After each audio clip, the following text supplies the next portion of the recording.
बादशाह का मूड अच्छा था।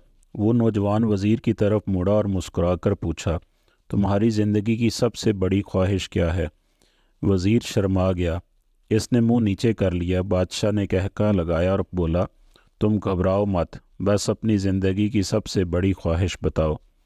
वज़ीर घुटनों पर झुका और आजिज़ी से बोला, हजूर, आप दुनिया की खूबसूरत तरीन सल्तनत के मालिक हैं। मैं जब भी ये सल्तनत देखता हूँ तो मेरे दिल में ख्वाहिश पैदा होती है कि अगर इसका 10वां हिस्सा मेरा होता तो मैं दुनिया का खुश नसीब तरीन शख्स होता। वज़ीर खामोश हो गया। बादशाह ने कहा लगाया और बोला, मैं अगर तुम्हें अपनी आधी सल्तनत दे दूँ तो? वज़ीर ने घबरा कर ऊपर देखा और आजिज़ी से बोला, बादशाह सलामत, ये कैसे मुमकिन है? मैं इतना खुशकिस्मत कैसे हो सकता हूँ? बादशाह ने फ़ौरन अहकामात लिखने का हुक्म दिया। बादशाह ने पहले हुक्म के ज़रिए अपनी आधी सल्तनत नौजवान वज़ीर के हवाले करने का फरमान जारी कर दिया। दूसरे हुक्म में बादशाह ने वज़ीर का सर कलम करने का आर्डर दे दिया। वज़ीर दोनों अहकामात पर हैरान रह गया। बादशाह ने अहकामात पर मोहर लगाई और वज़ीर की आंखों में आंखें डालकर बोला, तुम्हारे पास 30 दिन हैं। तुमने इन 30 दिनों में सिर्फ 3 सवालों के जवाब तलाश करने हैं। तुम कामयाब होगे तो मेरा दूसरा हुक्म मनसूख हो जाएगा और तुम्हें आधी सल्तनत मिल जाएगी, और अगर तुम नाकाम हो गए तो पहला हुक्म खारिज समझा जाएगा। दूसरे हुक्म के मुताबिक तुम्हारा सर उतार दिया जाएगा। वज़ीर की हैरत परेशानी में बदल गई। बादशाह ने इसके बाद फरमाया, मेरे 3 सवाल लिख लो। वज़ीर ने लिखना शुरू कर दिया। बादशाह ने कहा, इंसान की ज़िंदगी की सबसे बड़ी सच्चाई क्या है? वो रुका और बोला, दूसरा सवाल, इंसान की ज़िंदगी का सबसे बड़ा धोखा क्या है? वो रुका और फिर बोला, तीसरा सवाल, इंसान की ज़िंदगी की सबसे बड़ी कमज़ोरी क्या है? बादशाह ने इसके बाद नकारे पर चोट लगवाई और बाआवाज़ बुलंद फरमाया, तुम्हारा वक़्त शुरू होता है अब।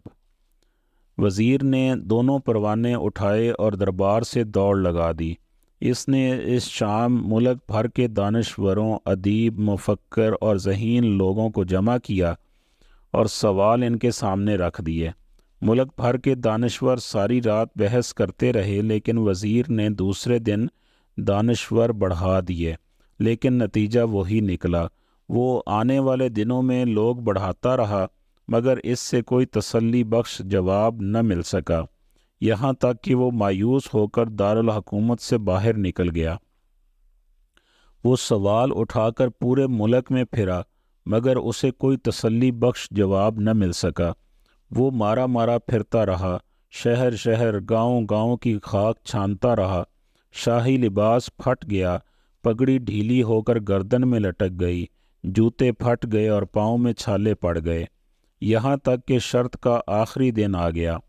अगले दिन इसने दरबार में पेश होना था। वज़ीर को यकीन था कि ये इसकी ज़िंदगी का आखिरी दिन है। कल इसकी गर्दन काट दी जाएगी और जिस्म शहर के मरकज़ी पुल पर लटका दिया जाएगा। वो मायूसी की आलम में दारुल हुकूमत की कच्ची आबादी में पहुंच गया।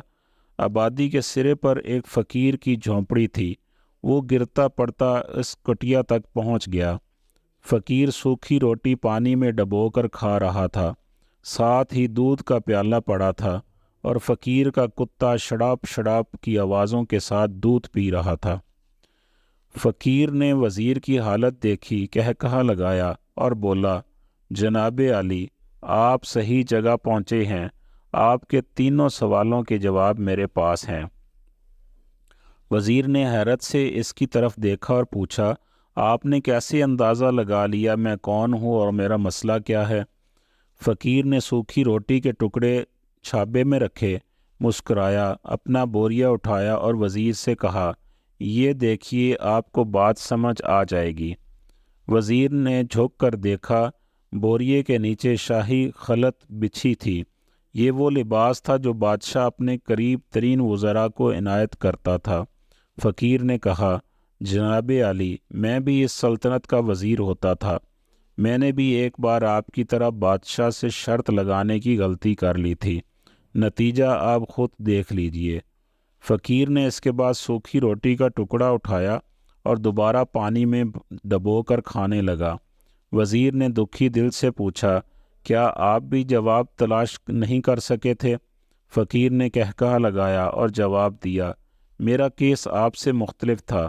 میں نے جواب ڈھونڈ لیے تھے، میں نے بادشاہ کو جواب بتائے، آدھی سلطنت کا پروانہ پھاڑا، بادشاہ کو سلام کیا اور اس کٹیا میں آ کر بیٹھ گیا۔ میں اور میرا کتا دونوں مطمئن زندگی گزار رہے ہیں۔ وزیر کی حیرت بڑھ گئی، لیکن یہ سابق وزیر کی حماقت کے تجزیے کا وقت نہیں تھا، جواب معلوم کرنے کی گھڑی تھی۔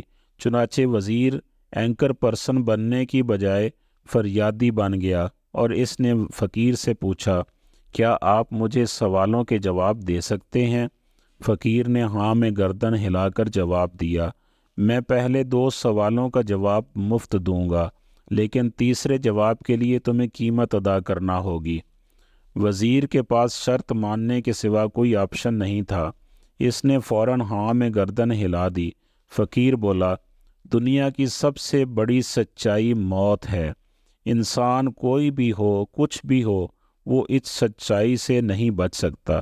وہ رکا اور بولا، انسان کی زندگی کا سب سے بڑا دھوکہ زندگی ہے، ہم میں سے ہر شخص زندگی کو دائمی سمجھ کر اس کے دھوکے میں آ جاتا ہے۔ فقیر کے دونوں جواب ناقابل تردید تھے۔ وزیر سرشار ہو گیا۔ اس نے اب تیسرے جواب کے لیے فقیر سے شرط پوچھی۔ فقیر نے کہکہا لگایا، کتے کے سامنے سے دودھ کا پیالہ اٹھایا، وزیر کے ہاتھ میں دیا اور کہا، میں آپ کو تیسرے سوال کا جواب اس وقت تک نہیں دوں گا جب تک آپ یہ دودھ نہیں پیتے۔ وزیر کے ماتھے پر پسینہ آ گیا۔ اس نے نفرت سے پیالہ زمین پر رکھ دیا۔ وہ کسی قیمت پر کتے کا جھوٹا دودھ نہیں پینا چاہتا تھا۔ فقیر نے کندھے اچکائے اور کہا، تمہارے پاس اب 2 راستے ہیں، تم انکار کر دو اور شاہی جلاد کل تمہارا سر اتار دے، یا پھر تم یہ آدھ پاؤ دودھ پی جاؤ اور تمہاری جان بھی بچ جائے اور تم آدھی سلطنت کے مالک بھی بن جاؤ، فیصلہ بہرحال تم نے کرنا ہے۔ وزیر مخمصے میں پھنس گیا، ایک طرف زندگی اور آدھی سلطنت تھی، دوسری طرف کتے کا جھوٹا دودھ تھا۔ وہ سوچتا رہا یہاں تک کہ جان اور مال جیت گیا اور سیلف رسپیکٹ ہار گئی۔ وزیر نے پیالہ اٹھایا اور ایک ہی سانس میں دودھ پی گیا۔ فقیر نے کہکہا لگایا اور بولا، میرے بچے، انسان کی سب سے بڑی کمزوری غرض ہوتی ہے، یہ اسے کتے کا جھوٹا دودھ تک پینے پر مجبور کر دیتی ہے، اور یہ وہ سچ ہے جس نے مجھے سلطنت کا پروانہ پھاڑ کر اس کٹیا میں بیٹھنے پر مجبور کر دیا تھا۔ میں جان گیا تھا، میں جوں زندگی کے دھوکے میں آؤں گا، میں موت کی سچائی کو فراموش کرتا جاؤں گا، اور میں موت کو جتنا فراموش کرتا رہوں گا، میں اتنا ہی غرض کی دلدل میں دھنستا جاؤں گا، اور مجھے روز اس دلدل میں سانس لینے کے لیے غرض کا غلیظ دودھ پینا پڑے گا۔ لہٰذا میرا مشورہ ہے، زندگی کی ان تینوں حقیقتوں کو جان لو، تمہاری زندگی اچھی گزرے گی۔ وزیر خجالت، شرمندگی اور خود ترسی کا تحفہ لے کر فقیر کی کٹیا سے نکلا اور محل کی طرف چل پڑا۔ وہ جوں محل کے قریب پہنچ رہا تھا، اس کے احساس شرمندگی میں اضافہ ہو رہا تھا، اس کے اندر ذلت کا احساس بڑھ رہا تھا۔ وہ اس احساس کے ساتھ محل کے دروازے پر پہنچا، اس کے سینے میں خوفناک ٹیس اٹھی، وہ گھوڑے سے گرا، لمبی ہچکی لی اور اس کی روح کف سے انصری سے پرواز کر گئی۔ ہمیں کسی دن کسی ٹھنڈی جگہ پر بیٹھ کر زندگی کے ان بنیادی سوالوں پر ضرور غور کرنا چاہیے۔ ہمیں یہ سوچنا چاہیے، ہم لوگ کہیں زندگی کے دھوکے میں آ کر غرض کے پیچھے تو نہیں بھاگ رہے، ہم لوگ کہیں موت کو فراموش تو نہیں کر بیٹھے، ہم کہیں اس کہانی کے وزیر تو نہیں بن گئے۔ مجھے یقین ہے ہم لوگوں نے جس دن یہ سوچ لیا، اس دن ہم غرض کے ان غلیظ پیالوں سے بالاتر ہو جائیں گے۔